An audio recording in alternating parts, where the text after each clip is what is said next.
এয়া মুৰকংচলেক জাতীয় বিদ্যালয়ৰ কৰ্মশালাৰ এটি দৃশ্যাংশ। মুৰকংচলেক জাতীয় বিদ্যালয়ত যোৱা 6 জুলাইৰ পৰা 10 জুলাইলৈ জোনাই অংকন কলা বিদ্যালয়ৰ উদ্যোগত গ্ৰীষ্মকালীন 5 দিনীয়া কৰ্মশালা অনুষ্ঠিত হৈ যায়।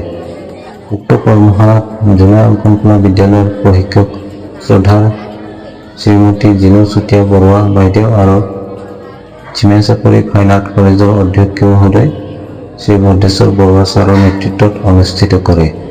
কৰ্মশালাত সহ প্ৰশিক্ষক হিচাপে আছিল জোনাই অংকন কলা বিদ্যালয়ৰ প্ৰাক্তন ছাত্ৰ প্ৰদীপ লাগাছু, মায়া থাপা, তেজী বনিয়া আৰু বিমল পাঠক আৰু ডুবিয়াৰ পৰা এজন বিশেষ ব্যক্তিক আমন্ত্ৰণ কৰিছিল ক্ৰাফ্টৰ প্ৰশিক্ষক হিচাপে শ্ৰী থমাছ চাংমাইদেৱক।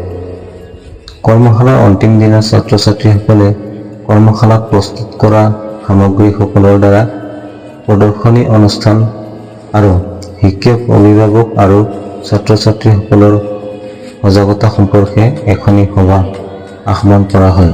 লগতে কৰ্মশালাত অৱতীৰ্ণ হোৱা ছাত্ৰ ছাত্ৰীসকলক প্ৰমাণ পত্ৰ প্ৰদান কৰি অনুষ্ঠান সামৰে।